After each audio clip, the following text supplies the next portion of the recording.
All right, now I'd like to introduce our keynote speaker, Sean Douglas.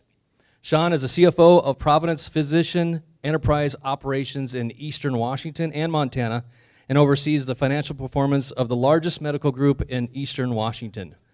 Sean has begun his career in the healthcare division of Lemaster and Daniels. In 1998, Sean joined Providence, worked on teams that converted rural hospitals to the critical access status, reinvested in the Mount Carmel Hospital, built the Providence Medical Park in Spokane Valley, and grew Providence Medical Group in Spokane from 38 clinicians to 958.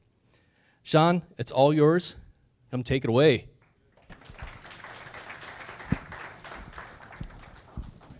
Hey. All right. Thanks so much. You bet.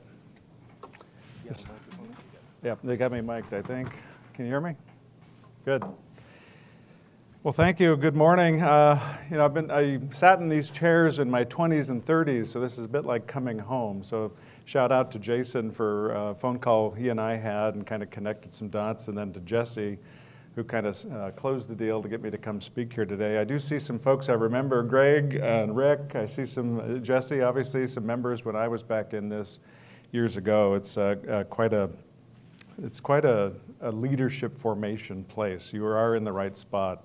And I look at the folks that were just called to serve you, and I think it's impressive. One of the things I want to make sure I call out is I think Jesse should have done some Ninja Warrior moves. I almost fell out of my chair yesterday when he asked Juan to do some moves. I was expecting a water feature to break out, or I was looking for some bars. If you hear anything today, I'm okay if you want to stand up and say, this is whack. I mean, I'm okay. You learned that technique yesterday. That actually does apply here. So I want to have some fun with this. I want you to learn. I sat in your chairs, and I've been to multiple conferences, right? ANIs, regional symposiums, Washington, Alaska seminars. The key is that you should walk away with 1, 2, or 3 nuggets, hopefully, in these 3 days. Sometimes you just need validation that what you're doing is actually kind of what everybody else is doing. Sometimes there are new things. Sometimes there might be a way to do something different. Sometimes maybe you've got something better than I do, right? So it'd be nice to have some interaction as we go. So it's not just a complete lecture for 90 minutes, but let's have some fun with it. Let's get started. So when Jesse asked me to speak, I said, hey, what's the title for the seminar? And it was Bridging the Divide. And at first I thought, well, what divide are we bridging? I mean, it's quite a metaphor, right? I mean, how big is this divide, right? And so my first reaction was really, because it was when we were wearing masks and we were just finding out that maybe the masks were going away. And so it was a divide for me. I've gotten used to the mask. I consider it a fashion accessory. I actually look better in the mask than without the mask. So I'm actually struggling with the mask going away. And it does feel a little weird to be walking around kind of without that. I think we're also, all of us are trying to bridge a divide from pre-pandemic, which seems like a footloose and fancy-free time now. I can't even remember it. And maybe the new normal. We're coming out of something. The last 2 years, I applaud all of you for sticking with your leadership roles. You're probably facing the same thing I am. There's a labor shortage. There's people getting sick. There's revenue that's not showing up. There's CARES money to reconcile. There's no surprise acts. Surprise. There's all kinds of things we're all dealing with. So again, I'm bridging my 20s and 30s, my early career when I was sitting in your chairs, served on the board, got my CHFP. Shout out to the CHFP folks in the room. Got my Fulmer Bronze. And my current career. Now, in 2008, I kind of switched over to the dark side, if you will. So I'm also bridging the divide between physicians and hospital. And Ann's going to talk about it, how it doesn't have to really be a divide, right? Those of us who are in the industry know that really medical home is what's driving the value in healthcare, right? The clinicians are right next to the patient. Hospital is actually kind of the high-cost setting. Now, you don't want to hear that, right, because your hospital CFO's in the room. But I'm a recovering hospital CFO as well. And so we think about some of these things differently now. I think all of us for the last decade have been bridging this divide between volume to value. I think we're still waiting for, are we in the value plays? I mean, we kind of got a foot in and a foot out. And some of our contracts are still fee for service, and some are like, you got to reduce the total cost of care. How do these things go together? We're trying to bridge that divide. And then the last thing I think is actually the most important divide that I'm going to go over today. It's something I want to make sure we all consider It's that divide between the mindset and the heart set. If you haven't heard the term heart set, I encourage you to Google Robin Sharma and dig into his work, kind of deconstruct what he teaches. I'm going to go over some things today, some areas where I have had to learn to kind of get out of my head. You know, we're all analysts, we're all accountants. Perhaps we're slightly introverted. Some of you are extroverted, I can tell. But sometimes we stay in our head. And if you stay in your head, you're dead, right? That's that saying. And so I'll show you a gap, techniques that I've used to kind of get out of my, my mind and get into my heart. So with that, my learning objectives, I should have put them on the slides. It's really to talk about leadership. And so I'm going to be bridging a divide today between the right brain, some of the creativity, the purpose, the meaning. Some of you will go to sleep during this point. There's also a left brain piece coming. Don't worry, we're going to get into dashboards and the mechanics and the calculations, and so we'll go through some of that as well. But I really do think we're kindred souls, because there's a reason you're sitting in these chairs, and that is you're filling up your spirit. It's about growing as an individual. It's about growing as a leader. It's about increasing your capacity to contribute to this industry, to your organization. So I really applaud you for that. Spending time on you is actually more important than spending time on your job. And sometimes we don't realize that. So you've got to go to the conferences, you've got to pay attention, you've got to dig into it, deconstruct. And so I applaud you. I think we're kindred souls. I did a lot of that as I grew. So I'm going to start with mindset a little bit. We're going to go through mindset and then heart set, kind of some things, and then we'll work into some other issues on personality and organization. But in the mindset divide, there is a gap, and I don't know if you've heard about it before. Providence has a thing called mission formation. Hi, Marty. Forgot to call out Marty. We used to work together. There's a training to talk about the difference between a job, a career, and a calling. And I don't know if you've ever times thinking about that before. I've had jobs before, right? And sometimes actually my current role turns into a job, so I appreciate that too. That's the bad days. But sometimes you have high school jobs, college jobs, you're saving up for something, you're trying to advance yourself, and then it turns into some point a career. When I first joined a CPA firm, that was the first time I felt like I'm actually in a career, right? This is different, right? I'm going to have a lifestyle. A calling is slightly different. There's something about it with a strong inner impulse. Some people call it a craft. It can be your identity. It also can have a strong sense of purpose. And so one of the things that I would encourage you to do, if you're not, have even thought about this before, have you been called to your current role? Is it part of a long-term career, or is it really kind of a job? And sometimes it can be all three things. I just want to call that out.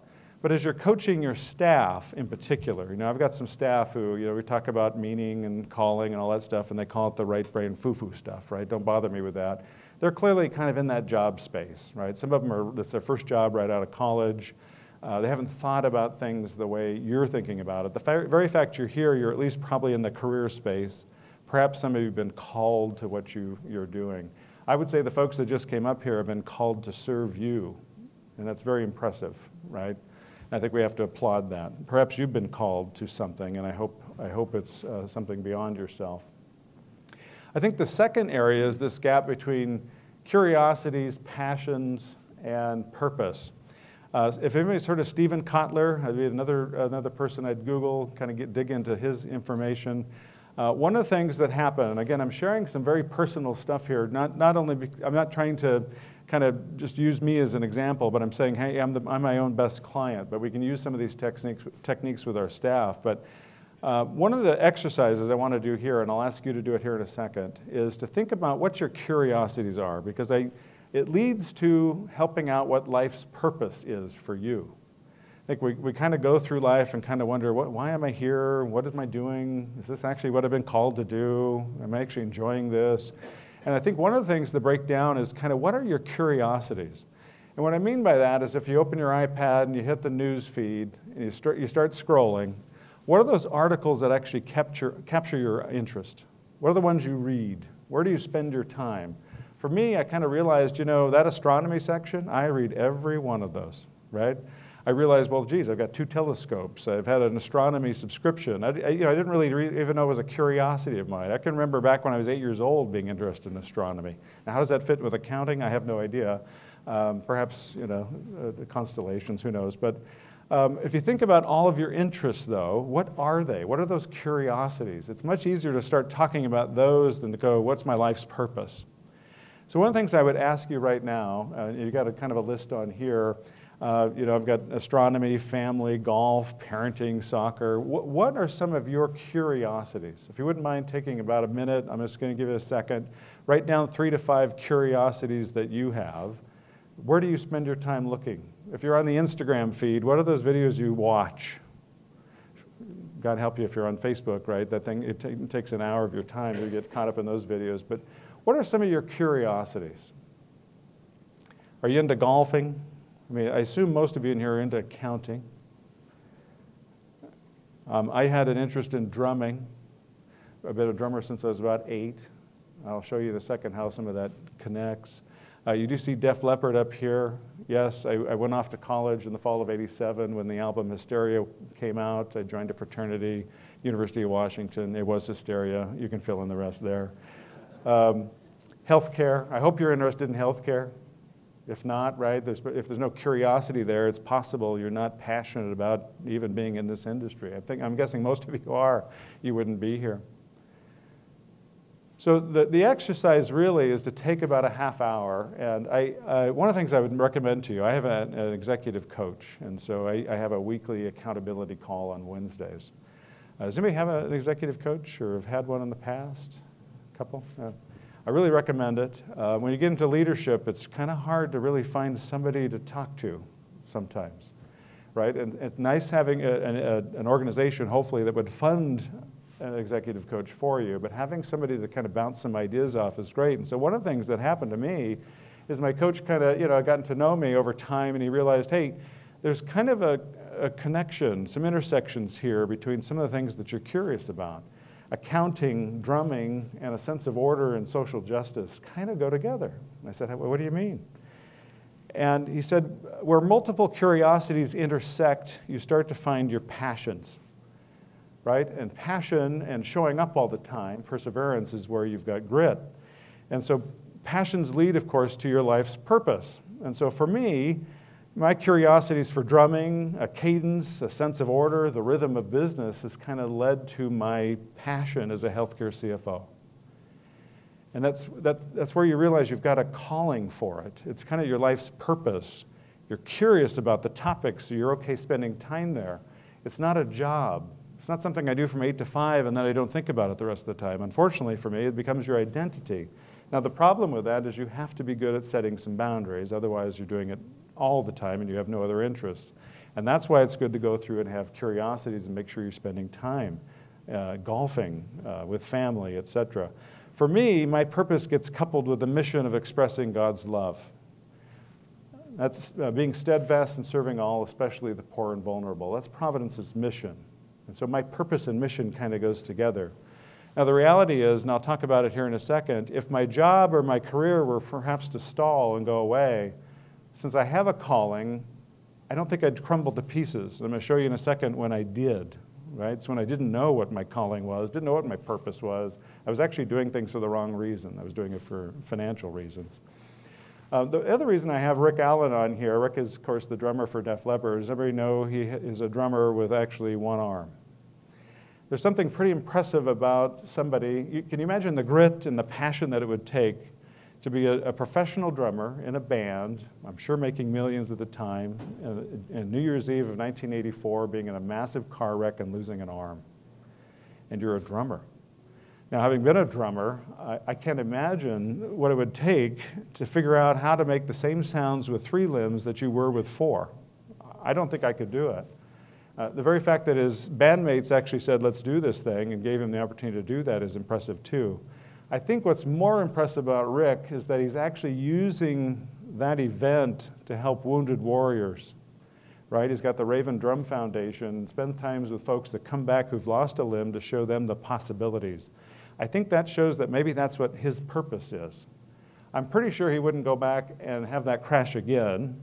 And I know he says he's struggling with that, right? He says he's got a hindsight window about it. He'd like to go back and have that arm back. But the very fact that he takes his calling, if you will, as a drummer, it might be easier when you're making millions, but and actually gives back to warriors who need an example of what it can, of opportunity and what can happen if you commit yourself.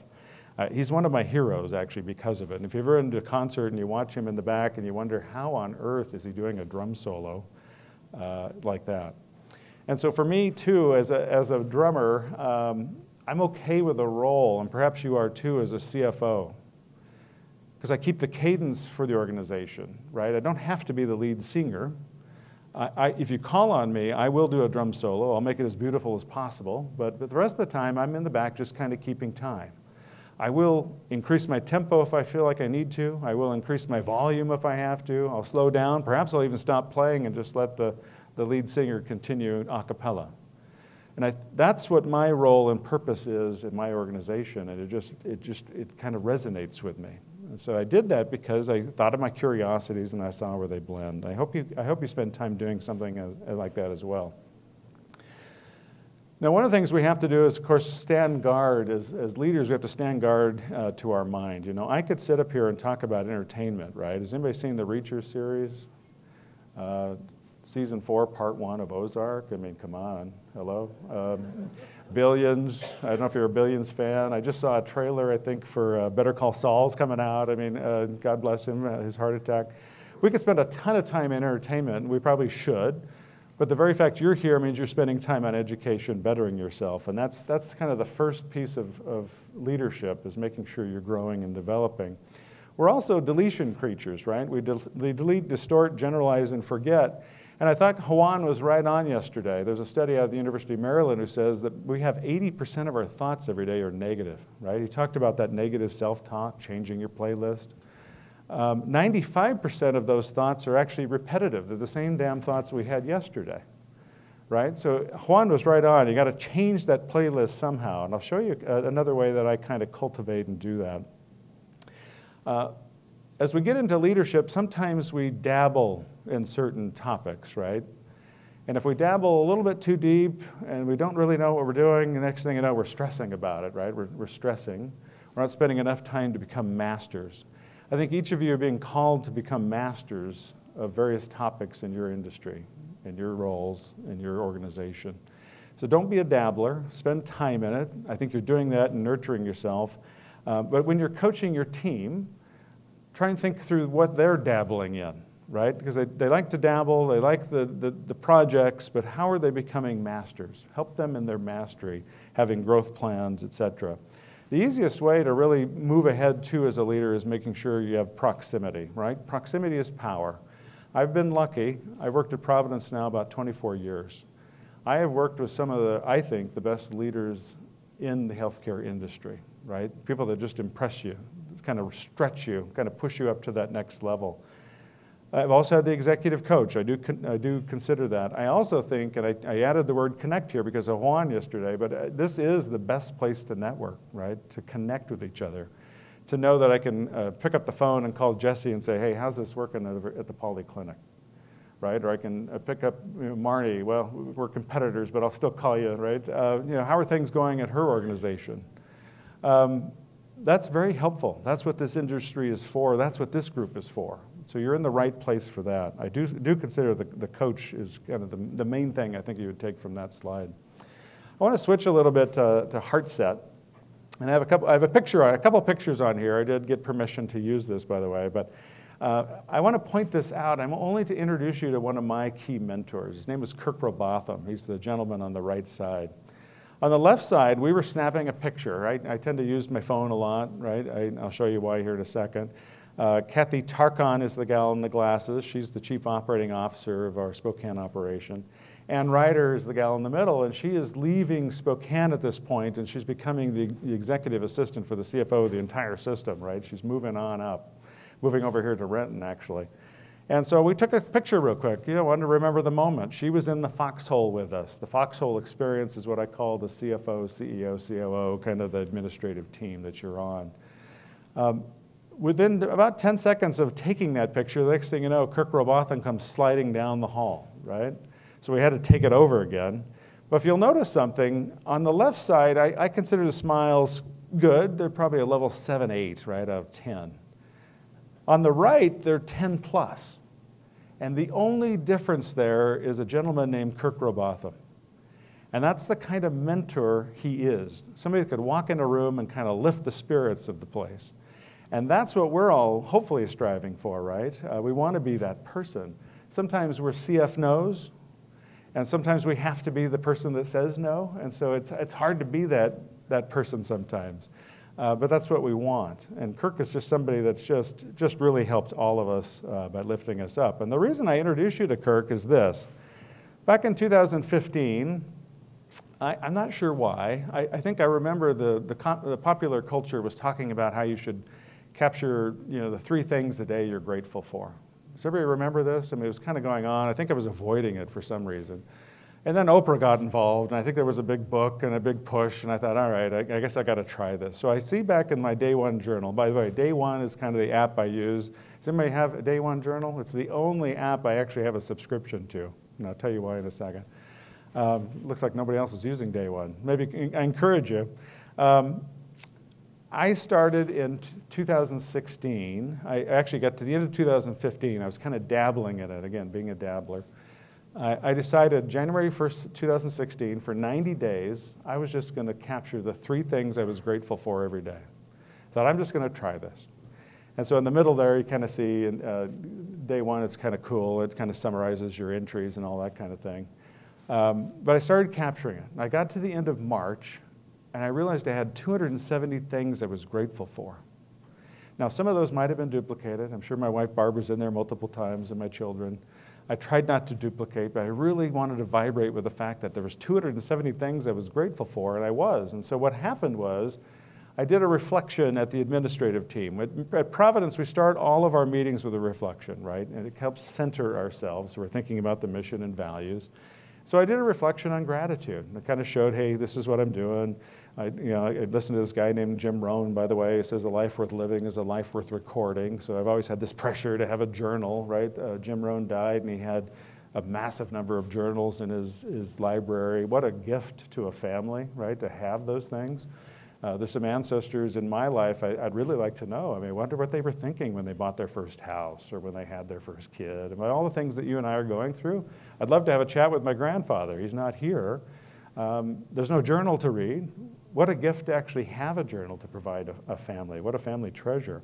But what I went over in this reflection was this gratitude process and said what it was doing to me.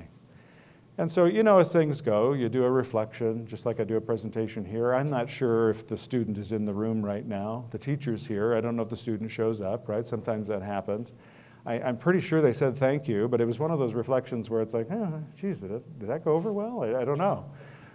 About 2 months later, Kirk comes into my office and sits down and kind of sheepishly goes, hey, you remember that gratitude thing you did?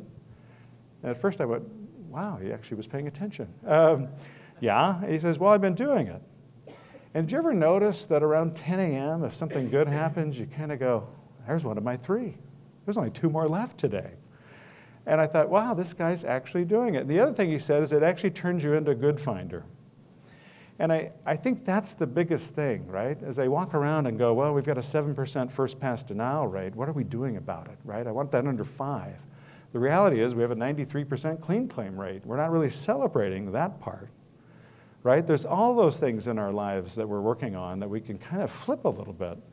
And so if we really are having 80% of our thoughts are negative, why not spend more time on the 20% and cultivate those and capture those? And that's what I've done with this particular thing. I really would encourage you, this slide alone changed my life. The gratitude journal is something, I mean, it's been 6 years now, I'm still doing it. Now I would tell you, I'm not doing it every day, right? It's just, for me, I had 263 entries though out of 365 last year when I look back at that. And the cool thing about Day One is you can actually print it. You can print a book, put it in your safe at home, and it becomes a bit of a family treasure. Someday they may look back and go, what was I thinking when my son was making his way through high school and University of Washington and graduating? I'm so proud of him. Works at Moss Adams. My daughter, she went to Washington State University, who's about done this fall. Capture all that stuff. Foster the gratitude. This is probably the biggest slide I would have you walk away with today. The next part really for HeartSet is something I had to learn from my coach, and that is we all have baggage. We've all got stuff we've got to let go of. In some cases, you never know what it is. Down there on the right-hand side, I don't know if you can see that sine wave, if you will. If you've ever sat down and done an exercise with anybody and kind of looked at your life and plotted out kind of your plus 10 experiences and your minus 10 experiences. Juan yesterday mentioned there's going to be some great stuff in your life and there's going to be some bad stuff. You saw the slide. I captured some of those words, right? I saw the words overwhelmed, but I think there was also things like loss of a loved one, divorces, death in the families, multiple setbacks of some sort. At the same time, I saw somebody put up there CPA, right? Fellow CPAs, right? I can think back to the day I got those scores and achieved that thing. And you get a CHFP, you join HFMA, you join the board, you're president. I mean, all these things are accolades. Those are plus something events for you. If you look at your lifeline, plot it out. You kind of see the ups, and then you see the death of a grandfather, and then you get married, and then you lose a job, and then your firstborn and then you buy a house. I mean, you can plot it out. And for me, the summer of 1997 was one of those moments. It was kind of a crucible moment where there was kind of this rapid fire. And I didn't realize how important that moment was for me. So in the June of 1997, my firstborn was born, right? Off the charts, plus 10, plus 12. Sorry, I get a little choked up about it even now. I mean, it's just such an event, right, to become a dad, a father, a parent. At the same time, my wife and I, she's such a trooper, we had actually sold our first home, and a week later, a week after he's born, July 5th, we moved into our second home. And then in the middle of July, my grandmother dies. Now, I knew this was happening, right? She was going through, unfortunately, had 4 types of cancer at the end, right? And the blood-curdling screams are still in my mind at the hospital when they had to move her from bone cancer, and it's just something you don't forget. And that's a negative 10 for me, right? So at the bottom of the barrel, she was my spiritual muse. My folks, born in the 40s, grew up in the 60s. Organized religion was really not going to happen. My grandmother decided it was going to happen for her grandkids, right? She was my spiritual muse.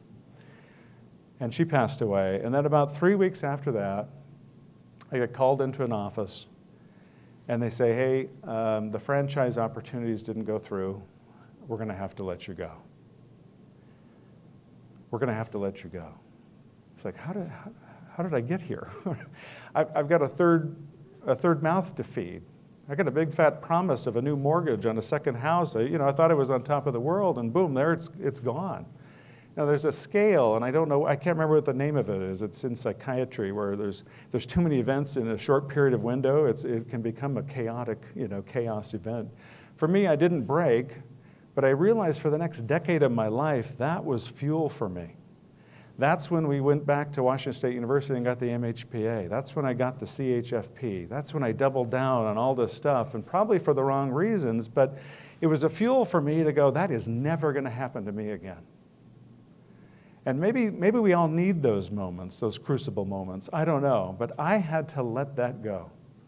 And so for me, the piece I left out is I left LeMaster and Daniels. I joined an auto dealership. If you think about it, I went from a CPA with high integrity to, used car dealership, if you will. But I joined, I think, for the right and wrong reasons. I joined. One of my fraternity brothers owned the auto dealership, largest dealership in Spokane.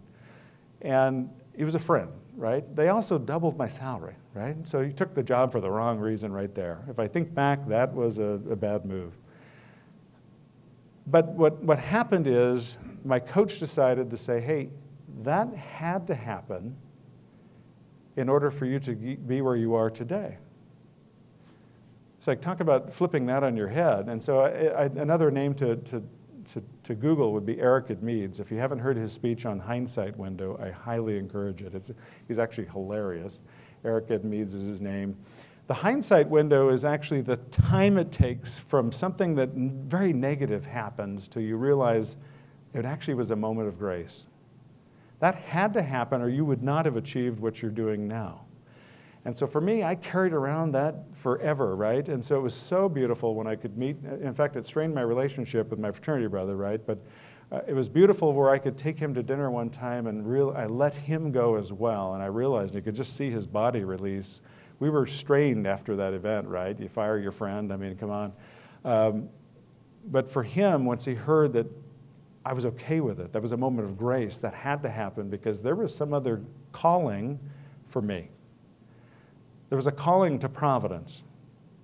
And I know the sisters use that, and sometimes you don't believe it, right? I was probably looking for a job at the time, but it was so ironic when I think back, I did get the call. I got a call for a job I didn't even know existed. And so that's the hindsight window. And so letting go is when you realize that life is actually happening for you and not to you. And I thought it was happening to me. I thought I was being kicked around. And so once I let go of that, it's a real game changer. I would encourage you, if you've got things you need to let go of, explore, dig around in there. Executive coach is the best way to do that. It's totally freeing to go through that process. From there, I'm gonna shift a little bit away from the individual part of this. And of course, I'm only talking about myself because this only applies to me, right? I'm pretty sure some of this could be helpful to you, and I hope it is. But on the personality side, there's things I want to talk about. There's actually some things we've done as a team, with an executive coach as well, around personalysis and DISC. Has anybody done personalysis? I know Marnie probably has, yep. A few of you. DISC, okay, a few more of those. I think great tools, and then I'll walk through the couple wheel of life, both professional and personal, and I'll talk a little bit about burnout. You heard Juan talk about burnout yesterday. Those of you who work with physicians, I don't know, Anne's probably hearing this a lot at her work, that the conversation around burnout is so intense, right? It started with clinicians, it's now working its way over to staff, and you kind of go, what is this? Is it an epidemic? Is it just becoming the vernacular? You know, we'll talk about some of that in a second. For us, if you look on the upper left, we did DISC, and if you can see those little dots, that's the actual team, right? I apologize for the size of this, but I was trying to keep the slides down to a dull roar here. If you look at it, those of you who know DISC, the yellow spot is more your compliance or conscientiousness area. It's it's the team that's actually looking for everything to be accurate. You would expect accountants to be in that ballpark, right? And some of you who've done this, maybe you're more directive, maybe you're more enthusiastic, maybe you're more supportive, but in general, most of us are probably C's, right? The yellow, accuracy. And so that can create a culture that comes across to others, especially in operations, as cautious, reflective, quiet, non-responsive. They can also be questioning. Those of you who are CPAs know we've been trained to be professionally skeptical. That can come across the wrong way to operators. And so the best part about doing something like DISC as a team is you realize, hey, this is the culture it looks like from the outside. And we have to think about where we're weak and kind of offset some of those things. It's a common language to work on. What's funny is something Juan said yesterday. You know, I start all of my one-on-ones with saying, hey, tell me something great. And the funny part is the folks that are red, and I've got a couple reds, they will just start on everything so great in their life, right? Sally Sue, my friend, got married. My nephew had his 3rd birthday party. I mean, it is just an endless stream of positivity. It's they're so enthusiastic. I love actually those one-on-ones because they're easy to have. When I call the folks in the yellow, I get kind of the, you know, because they're so focused on the gap. They're so focused on what's wrong, what needs to be corrected.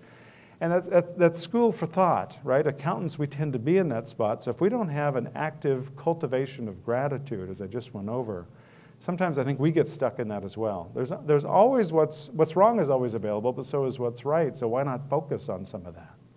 So kind of teaching our staff to go, hey, there's actually some great stuff going on too, right? It doesn't always have to be about what has to be fixed. In the bottom section, I think personalysis has been the best tool that we've ever implemented on my team. And I tell you that because I think it validated some of our personality traits, if you will.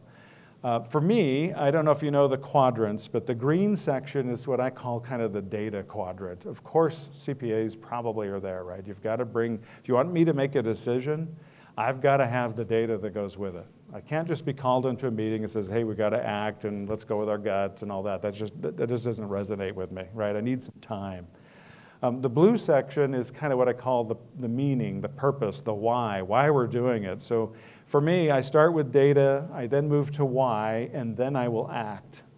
Somebody that's red, which is your action quadrant, will just be ready to make a decision at all costs, right? Sometimes they don't even need the data, right? They have the gut feel. You probably have some chief executives like that, perhaps, maybe some COOs. They're just ready to go. And it's like, well, I got to catch up. The yellow section is kind of like, who else needs to be involved? And that is a real weakness for my team in particular, right? We tend to subscribe to the expert culture. That's why a CPA firm really made sense to me, because I knew the pyramid was there. I knew the partner was in charge. I knew nothing went out unless they said so. You know, if you were part of the team, you were part of the process. If you weren't, it was irrelevant, right? You didn't need to worry about it. The reality in a place like Providence, you got to think, well, who else needs to be involved here? You can't just make decisions in silos in finance, et cetera. So that's actually been the best tool we've ever used. That helps you mind the gaps of our own personality. If you've read The 5 Dysfunctions of a Team, anybody? Great book, recommended. No 5 dysfunctions? Not a one. Okay, we got somebody. Thank you. It sounds like a funny title, but it's actually a beautiful book. And it's really about fostering healthy conflict. And this particular tool, the Personalysis, was beautiful because I could explain to them why the operator, in fact, I don't know if you can see it, but that section down there on the right was got all those buckets. That's the entire administrative team at PMG in Spokane. So I know I can go to one of the operators and go, well, he is just so red, so we got to do our homework before we go in there and make sure we know what would our decision be. It's been the best tool because I think it fosters that healthy conflict it's part of the 5 dysfunctions of a team. Highly recommend that book, by the way. The next tools I kind of did, I kind of built my own. There is on the web you find a personal wheel of life. I don't know if anybody's ever done this, but it kind of categorizes your life. Again, I am a green person, I am a yellow person, right? We think a certain way, so I apologize in advance if this is kind of like way out there, but I like having a life plan, I like having 8 quadrants, I like going through and measuring and seeing if I'm off in any certain area. If you kind of score yourself from 0 to 10 in each section, the point is if your wheel is off, if there's one area, like your financial area is a disaster, when that wheel rolls, it's gonna bump, right? You're gonna have a bumpy road. I found that very helpful with coaching my own team. Now, you have to be careful sometimes with the personal wheel of life because sometimes it can bring up some emotional stuff that you weren't expecting, right? The things in their personal life, you don't have to disclose it, but sometimes it can come up and then you can maybe help. On the right side, it's hard to read and you'll get a copy of these slides, but I just took our job description. How many people have job descriptions that you probably read when you first started the job and then never see again? Is that common? Okay, that's kind of the common thing.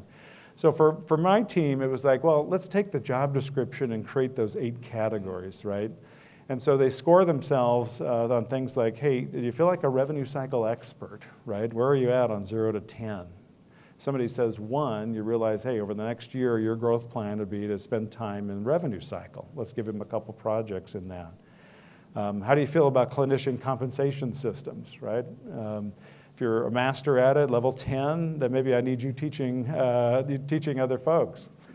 So using that tool once a year to check in as part of the feedback loop, we use success factors, and I don't know if anybody we give coaching and all that, but I have found these tools to be somewhat the best because they're measuring their own progress. And progress is what equals happiness. If they don't feel like they're moving anywhere, I think that's when burnout starts, right? And that's the next thing here. There's a model about organizational burnout, and they say scientifically you've got to be off in 3 of the 6 areas, right? Either workload demands are too high, the values are wrong, you don't feel like you're part of a community, you don't have any control and autonomy, the rewards are kind of horrible, nobody ever makes enough money, so that's probably always going to be off. But I always think that the 3 Ps, and yesterday you had 3 different Ps. I think one of them was presence, was that right? I think presence, one mentioned present. I've always been trained that it's purpose, praise, and participation.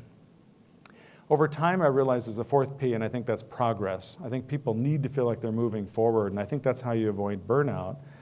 You've got to have the purpose aligned. You got to know, is this just a job for you or a calling, right? Are you aligned in purpose? Is this part of your passions, or you really don't want to be here? This is just a job that gets you to the next area.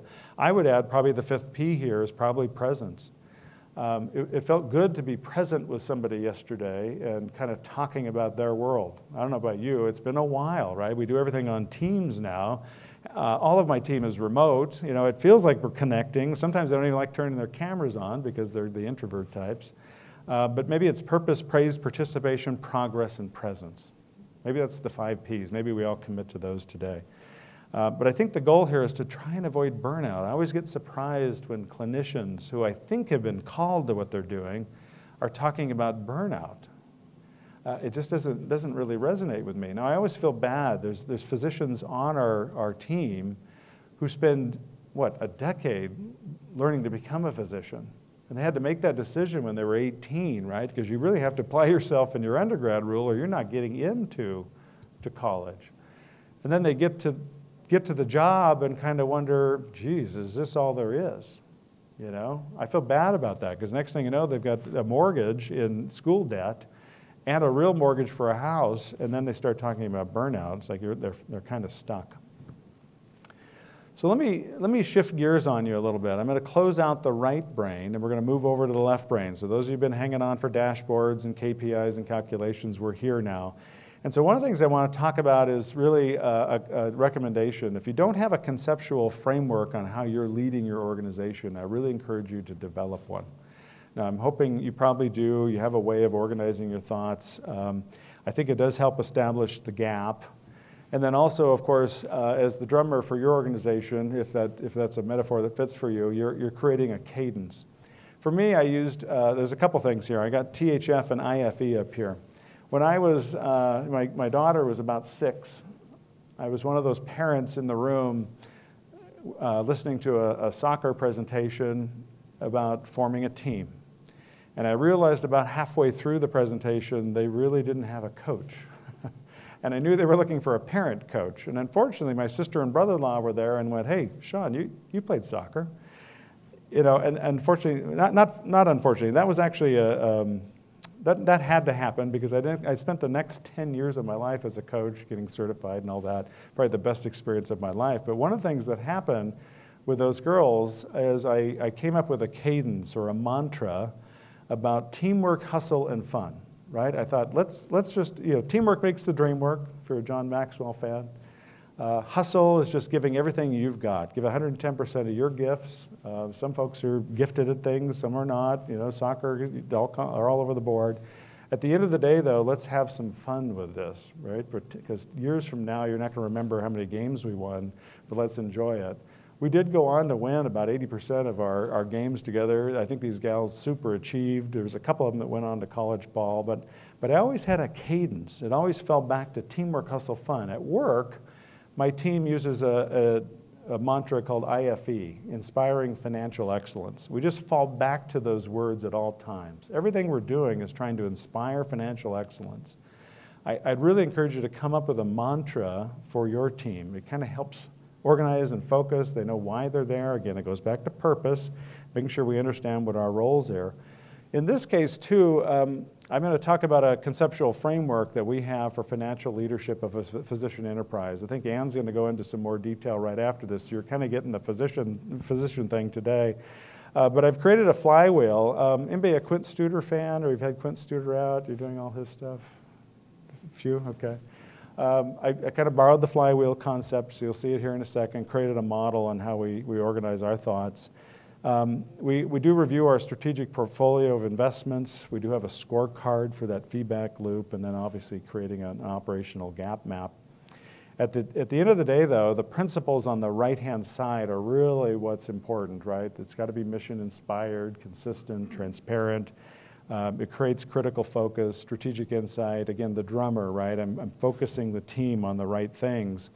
And so this is the flywheel that we've created that we use. And I'll show you in a way later how it overlays on operational performance. But real quick, and we'll go into each section kind of as we go through this, but on the left-hand side, starting in the orange, I feel like the physician enterprise flywheel starts and stops with our sacred encounters, right? It's the patients that are coming in, it's the work reviews, it's the charges we capture, it's the volume, it's having access to care, it's the throughput, it's the referrals to the team members. That's what the orange section's all about. It's kind of getting that flywheel going. One of the things that's happened, and you probably all experienced it over the last 60 days, is as the state decided that they were going to step into the healthcare world because we can't manage it properly and said you can't have OR access, we're going to cut off your surgeries. You realize that the throughput, right, the access stalled.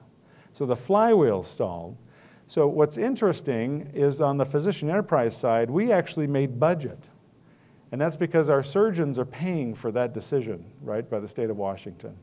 They weren't able to be as productive as they'd like to be, so their compensation went down, right? They're on production models, they're paid for performance.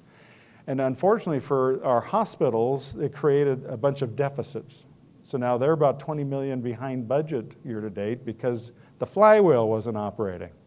And that's how I try to operate that and make sure that the healthcare system understands that the flywheel's got to be working at optimal performance in order for the whole health system to work. Switching to the right side, there's a lot of revenue cycle expertise in this room, right? I mean, there's a lot of folks that work on that area. Cash is king, right? There's nothing worse to a clinician than to have provided care to patients only to find out they weren't paid. Now, they don't care as much when they're employed, right, as they did when they're in private practice, but they still care. They want to know that we're getting paid. And so revenue cycle, and you'll see some of those key metrics there. The blue section is kind of your clinician compensation systems. I was lucky back in 1991 at LeMaster and Daniels. I got to work on hospitals, nursing homes, home health agencies, physician practices, and clinician compensation systems for some reason was interesting me. I think it was the human behavior, right? Having a model that actually drives and guides some of the behaviors you're looking for. And so we have a whole section on are our models kind of producing what we're looking for. There are some that like to put physicians on salary.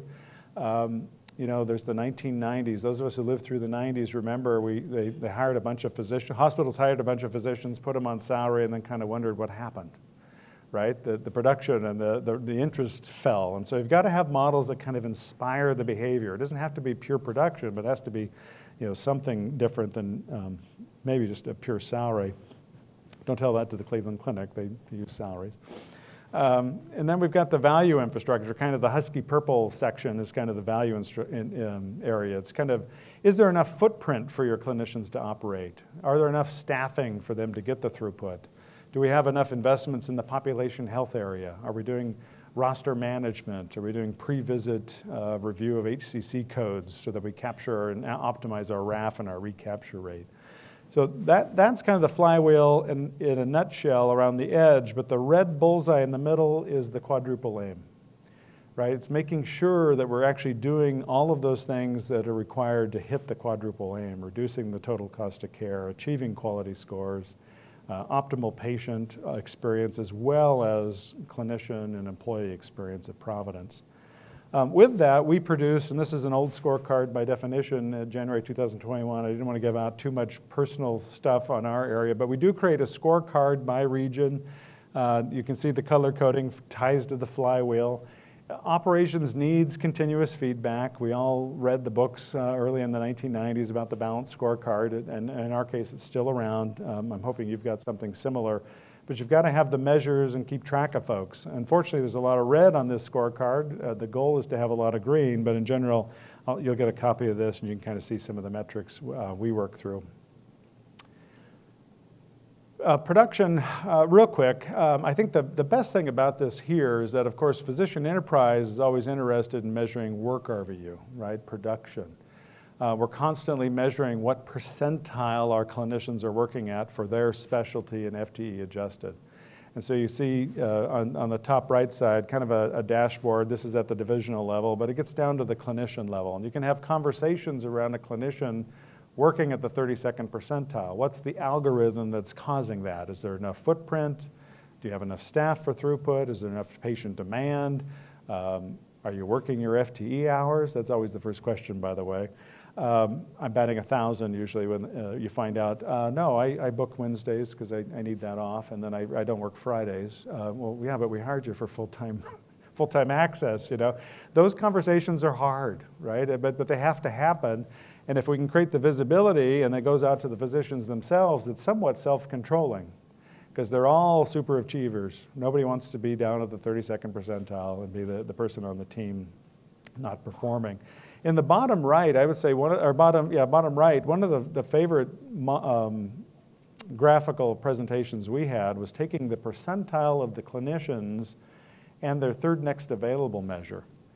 And so something's really odd when you've got a doctor working at the 30th percentile and they've got a 42-day access point, right? It takes 42 days before their third next available appointments open in their schedule.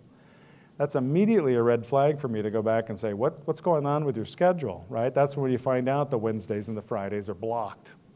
And so that graph in particular has been one of the best things we've done to kind of force a conversation on that. We do use the 60th percentile as kind of our goal, right? We used to call it capacity.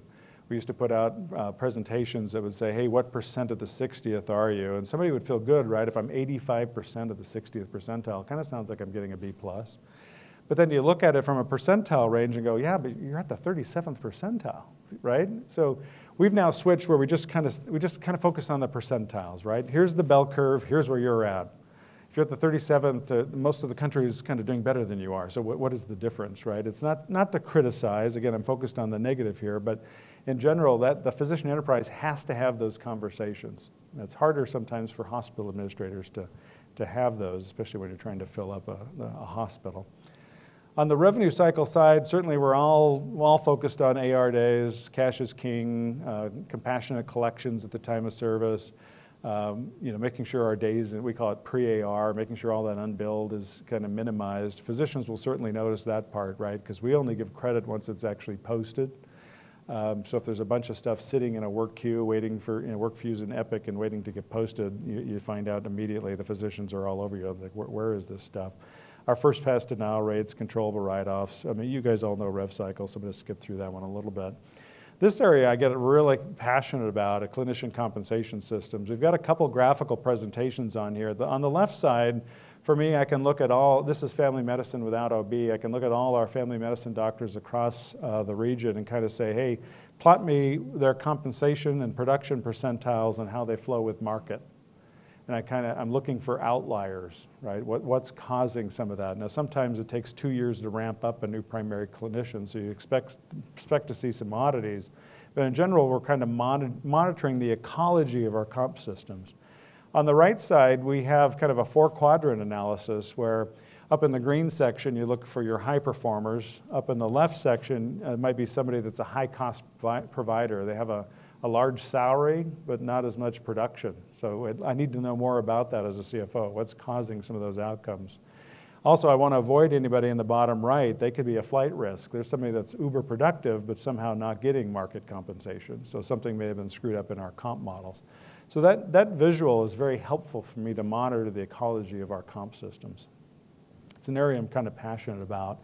And we see that because we've created these compensation committees in each of our areas. They're focused on some of the key principles of managing physicians, right? We tend to go for the motivating principles, right? We want a comp system that's aligned with mission.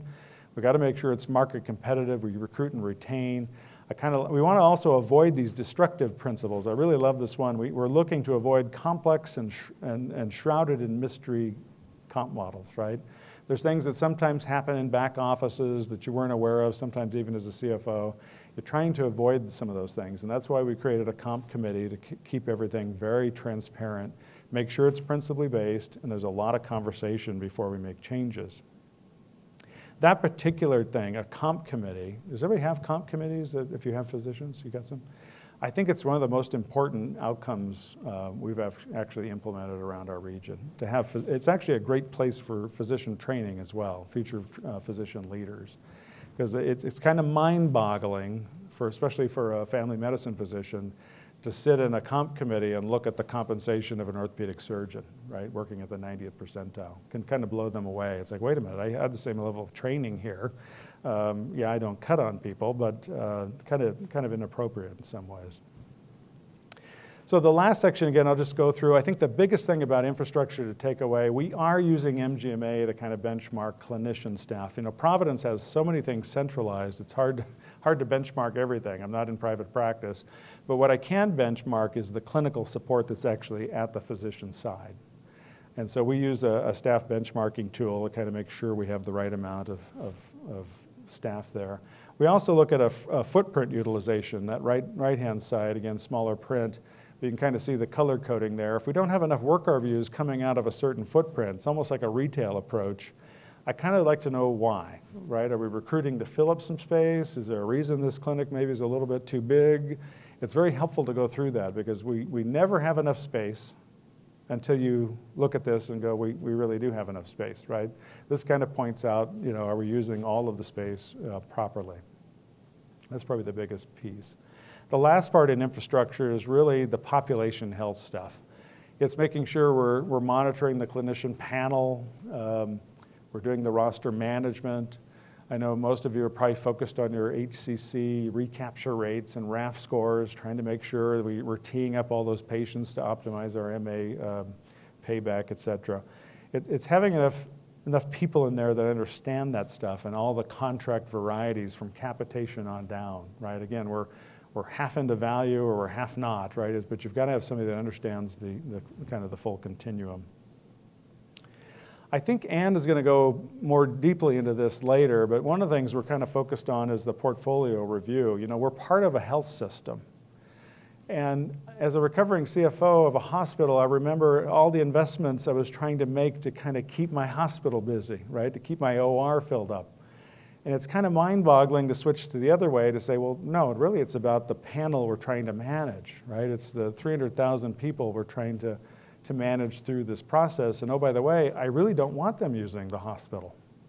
So what could we have done upstream to avoid that? And it doesn't mean we're working against hospital outcomes, but we have to work together as a team to make sure the portfolio is invested properly. Perhaps we don't need as many specialists over time. If we had a more aggressive management of the patient panel, maybe some of those referrals wouldn't need to happen.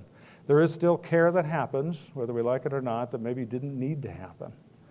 And so how do we help avoid that, right? It goes back to compensation systems that motivate different things. Making sure we understand contracts, including physicians in all of it, is important.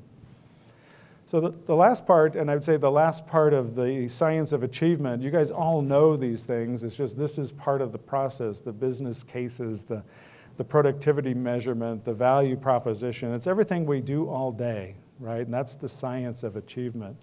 But where I'd like to close here is going back to Kirk Robotham for a second. Kirk was selected to be one of two physicians that our chief executive of the region decided we're going to send back to Harvard once a quarter for 2 years to study healthcare finance. So can you imagine the banter, right? I'm not a finance expert per se, but I got the training with the UW, got the CPA. You got a physician who's been trained now at Harvard, right? We got these quarterly meetings. And so some of the banter when he would come back from those meetings was about how he was now a finance expert. Well, the one thing, this picture is actually a picture he texted me in May of 2019. And the reason it's important is, well, there's a couple reasons. One is, 7 years my senior, I'm like, how did he actually use his phone to text me a picture, right? I mean, he was not a texter. He didn't text that much, and then how on earth did he actually send this picture? So I thought that was cool. But what started out, though, is some of the phrasing was, this is one of his daily 3. So I had done this reflection in 2016, and here it was 3 years later, and he's still doing the daily 3 thing. Now, I don't know if he had a journal or not, but this is one of his 3, and I thought that was beautiful, right? It's a beautiful picture. Obviously, it's the Charles River looking across. Is anybody from Boston? Does anybody know for sure? Am I looking at Harvard across the way? A couple of you from Boston. Close enough? Somewhere down there. That was the story I used.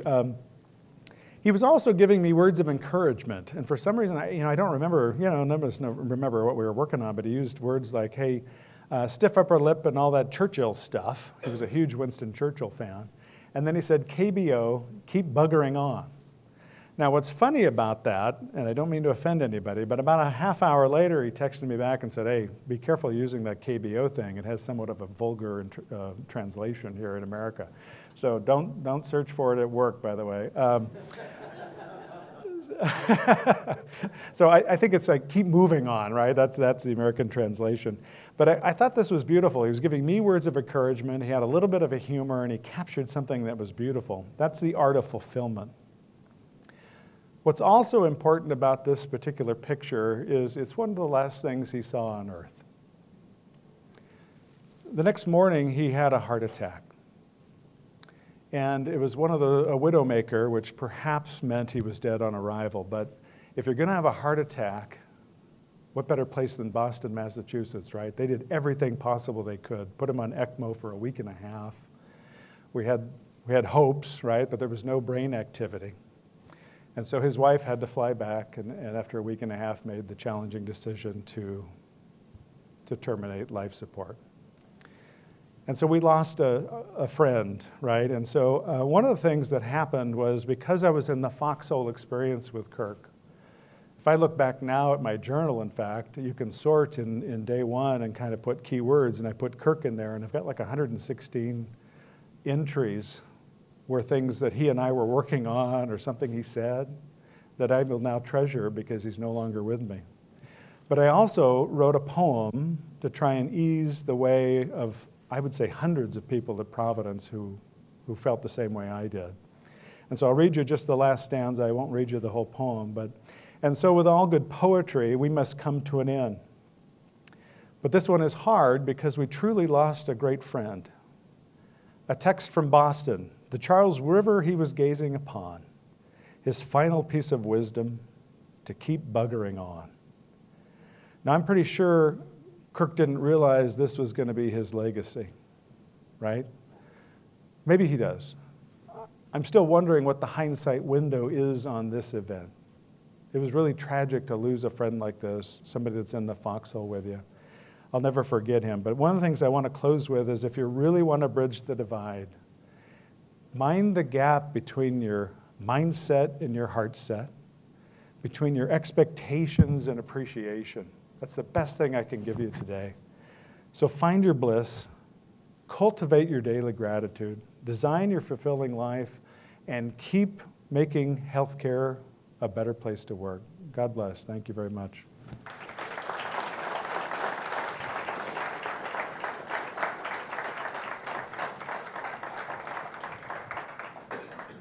I don't know if is there time for questions, or is there any? Any questions from anyone in the room? Yeah. Just a sec. Let me get to Mike. So our virtual live stream audience can hear.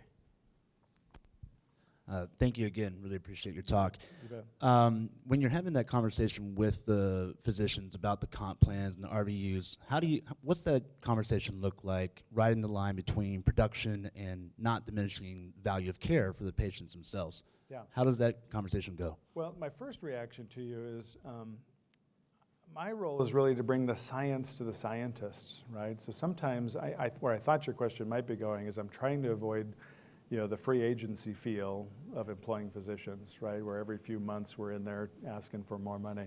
I think the reality is, you've got to educate on some of those contracts you've got.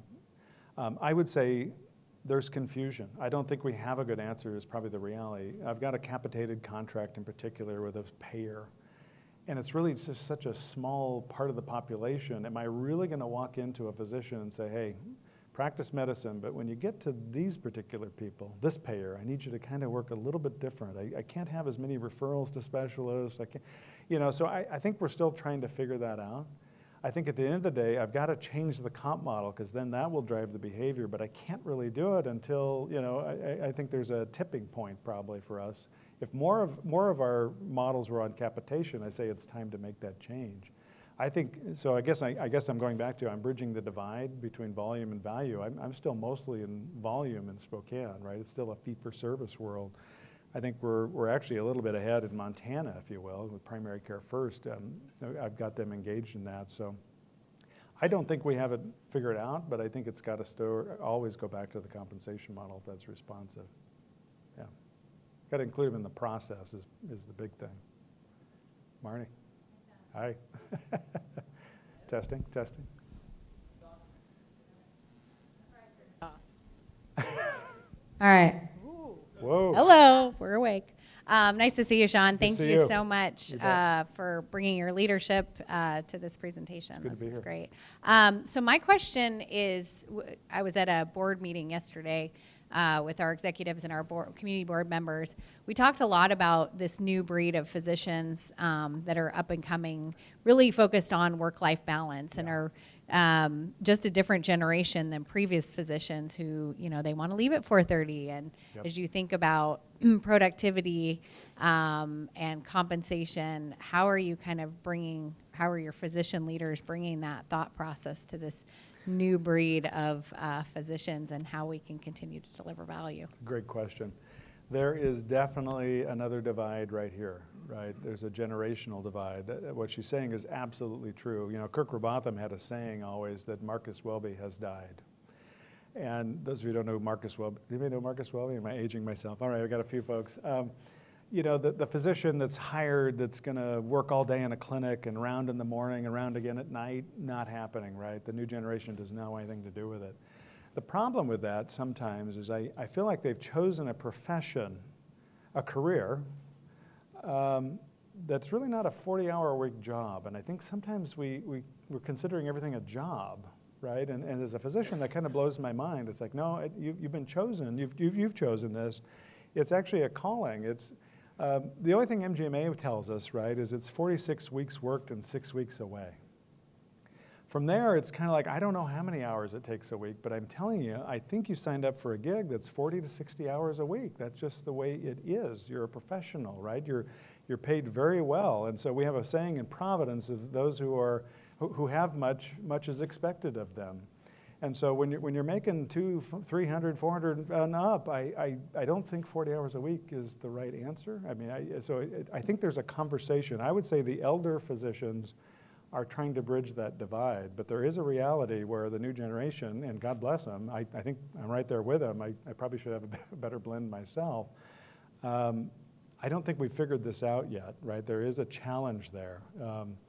I don't think you can do something in 8 to 5 and kind of expect to make kind of the money we're talking about. It's probably not the answer you're looking at. We don't have a solution for it. There's definitely a divide there. Do you have something you're doing that is working? Well, we talk a lot about how we're just really having to restructure our teams, right? And so it's not just, the physician model anymore. It's how are we using PAs? Yeah. How are we using extenders? How are we thinking differently about how we staff those? Because those physicians, if they want to work till 4:30, they probably can find a job somewhere. And so how do you, there's a shortage of physicians. How do you make that happen? Yeah. The other thing is I think, really investing in technology, and we've got to allow our physicians to become more efficient by working at top of license. The Absolutely. technology, the processes have to change to be able to do that. And, if you think about my chart and messaging between patients and physicians, the amount of workload that is, and the expectations of patients is so drastically different than it was, 5 or 6 years ago. And so it's how do we use technology to help manage some of Bridge that the gap. work? Yeah, a couple things that came up when you were saying that. We do allow folks to go part-time. That's part of it. But I think you're right on with that. One of the things that's driving physicians crazy is all of us are, we're in the text mode here. If you can send an instant message to your doctor, you're kind of wondering why you didn't get something back like almost immediately, right? And so they're getting bombarded with instant message texts. And so one of the things we're talking about right now is starting to charge for some of those, right? And they want credit for it. It's a whole other job, after the hours. And so there's no good answer for it. But in general, people want access. So how do we help them create a boundary as well? I just think sometimes the newer generation is creating a boundary that probably is not very realistic for the job they've been called to. We do allow part-time, a lot of part-time though. So two questions. One, you brought up this idea of getting compensation for that instant messaging. Yeah. I know I go into my chart and ask follow-up questions about my health, and get great answers, and Yeah. it saves me a phone call or a doctor visit, and it seems like they should get paid for that, but will payers pay? Right. I think that's the debate. Has anyone tried it? So Oregon, our Oregon region is doing it now. Now, I'd say Oregon is a little more liberal. I think they're further along the line, right? Oregon, about a decade ago, went through their healthcare dollars and said, hey, these are the services we're no longer going to cover. These are the services we will. They seem like they've got more resources. I don't know if Marty remembers that. It just seems like the Oregon region always has all these resources. So they are doing it, and payers are paying it. We're going to adopt that now. We're going live in Washington. I think we're worried about that, right? Because I have to admit, I first heard physicians kind of present the passion about this, and I was sitting there, and one of my doctors is in the room. He's my internist. I'm going, geez, I text this guy. I actually text him, too, about my own situation, and how appropriate is that, right? I mean, he should be paid for it. So Yeah. I don't know. I mean, we're about to find out. I find a lot of value in it. I think so, too. I'm not in charge of, any of the payer systems, so I can't. Yeah. I can't make them pay. Please try. The other thing that struck me is you seem to have such great metrics all the way down the line. I thought, man, this is pretty sophisticated. You must be getting some great results. And I'm not trying to embarrass anyone, but like then I look at the outcomes, strategic outcomes, and the big practices are underwater, right? The specialty practices are underwater hugely in some cases. Yeah. Is this a function of COVID? Is this a temporary submerging of all the practices, or is this something you're dealing with on a regular basis? So a couple answers to that. Maybe I misinterpret the question. I want to make sure I point out there's a reason private practice is dying and maybe dead, right? Clinicians can no longer live on pro fees alone. There hasn't been any increases from CMS for, a decade. We keep playing around with that. There's a reason everybody's employed. You can't survive. The ones that are out there are the ones with ancillaries, right? They have an ASC, they got some imaging, they're probably surviving. But I would tell you, even those guys are knocking at our doors now. So one of the ways is, as a hospital, if I put my hospital CFO lens on, I would look over and go, yeah, I'm the CFO of an enterprise that actually has net operating losses. Does that make sense? What did I sign up for here? On the other hand, if we do what probably Ann's about to cover, if we look at the value enterprise, right, we've got to look at the holistic piece of this. What's the collective value of having an orthopedic surgeon on my team? I may be investing $250,000 over here because the pro fees don't cover the costs, but it's worth $1.5 million over here, or the ASC that we jointly own together, or whatever. So you have to look at it from an enterprise perspective. You can't really sit in the hospital seat and kind of look over there and go, those people don't know what they're doing. Look at all those losses, right? I don't think that's what you meant, but that is how sometimes it feels and looks. Okay, but cardiology is a giant blue dot that's way off the chart. If you were going to ask a business person, you guys should stop doing cardiology like today. Yeah. There's a couple things with that. One is that's actually our snapshot of a specific service area. The reality is what you find out, so this was the piece I didn't go over in the bubble graph. If you overlay the flywheel on that, you can immediately tell where the problem is, right? Are we productive enough? Is the payer mix just crappy? Are we having trouble with the rev cycle? Is the comp model all foobarred, or is it the value infrastructure? And in that case, we have hospital costs that are accidentally, if you will, they're on the wrong side of the ledger. So in an integrated model over there, they've actually put some of the nursing costs and what have you that belong on the floors of the hospital. They're really over there at the medical group. So some of that's been fixed since that bubble graph. But in that case, it is. But there's always this reality. That's right. It's in that case. But I would tell you, there's always a reality, right? I'm over in Walla Walla, Washington. That nephrologist down there, and there's only one, is working at the 32nd percentile, working his heart out, right? Can you imagine if I yank that out of Walla Walla? What are those folks going to do with kidney disease? So you have to be able to look at, well, all right, what's the downstream? What's the enterprise value of having that nephrologist on the care team, right? Looking at that panel, that population, it just makes sense. they're never going to be at the 60th percentile, and I'm probably going to lose a little more there than invest a little more there than I do in Spokane. But yeah, that's a great question. That's the beauty of having something like that, overlaying the flywheel and kind of diagnosing and treating what the issues are, what the gaps are. Good questions. Where are you at? Yeah. So I'm with a company called R6 Systems. We do a lot of analytics for businesses, not just healthcare. Yeah. But I think analytics can help healthcare make better decisions. Absolutely. But you can't just, like you said, you can't just pull out pieces and expect the. You have to understand the big picture. Most of you guys are nonprofits for a reason. You're not, but you can't just ignore profitability. So Right. I think it's part of the equation for sure. And better metrics help you make better decisions. Absolutely. Actually, and we're working way too hard at creating those metrics manually in most cases. So any systems, I wouldn't mind talking to. Got a whole team of analysts creating most of these dashboards. Go ahead. Ann. Hi, thanks for a great presentation. I'd love to pick your brain offline sometime.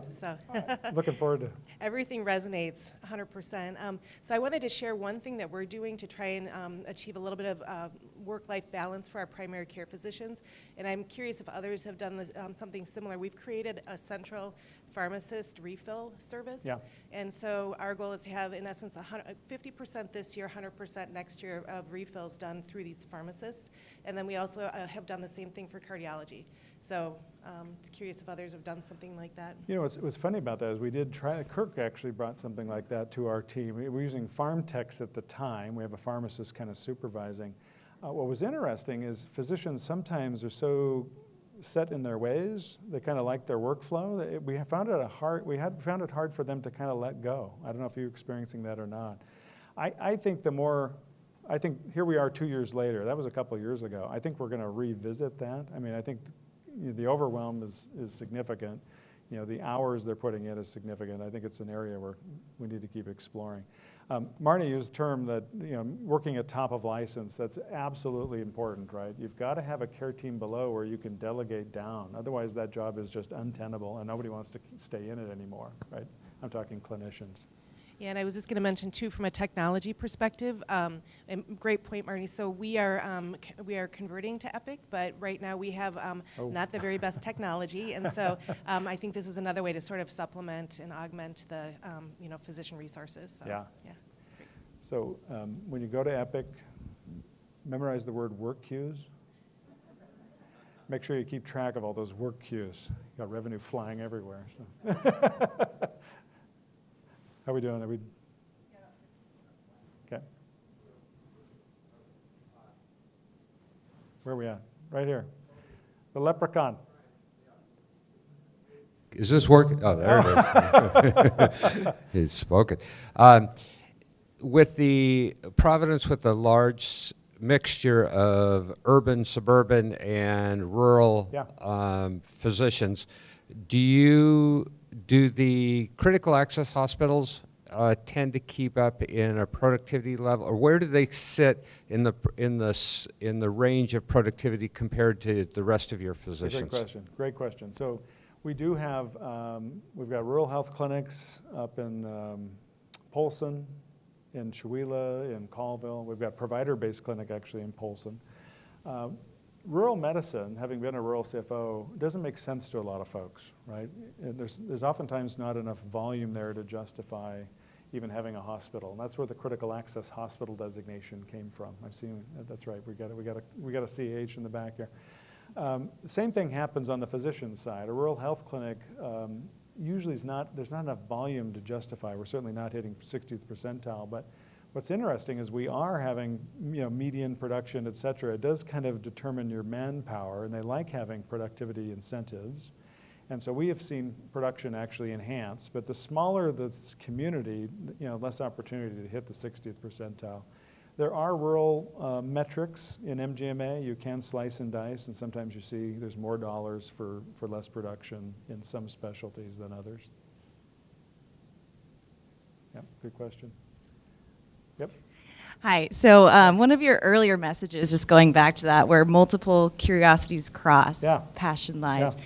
How do you really champion that on teams? Because it's such a beautiful message to be able to champion that in someone. You mentioned a couple tools, executive coaches, but really on your teams, how do you bring that to life for them? Yeah, I have to be honest with you. So there's some that will do it, and they'll do it reluctantly.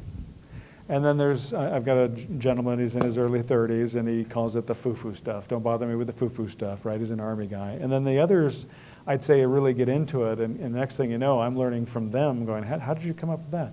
So I feel like having exercises like let's spend time as a group, let's have an executive coach actually facilitate it. Maybe I can't be the expert, right? Because they don't want to hear it from me.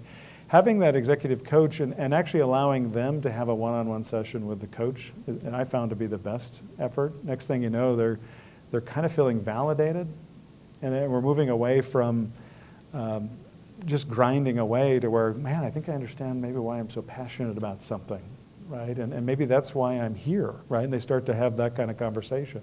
So I think really the honest answer is an executive coach. And I try in my one-on-ones, but there's a few of my staff is like, oh, that's foo-foo leadership stuff. Don't bother me. They're not ready for it. I guess that's the student's ready, right? If and the teacher's ready. Is that responsive? Thank you. Yeah, Yeah, absolutely. It's hard work, but I think it's actually really important work.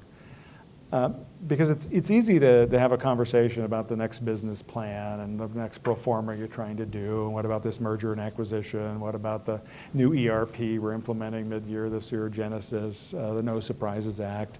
But if you don't spend time on some of this other stuff, I think you lose something in the process. My goal, of course, is to get them to a place where they want to be. If they want to be a CFO, that's really what I want them to achieve. I've got some folks that no longer work for me, but critical access hospital CFO, one's a vice president down there in Bend of a healthcare division. I feel like that's the other part of this, right? I want them to go on and help this industry in any way I can help them.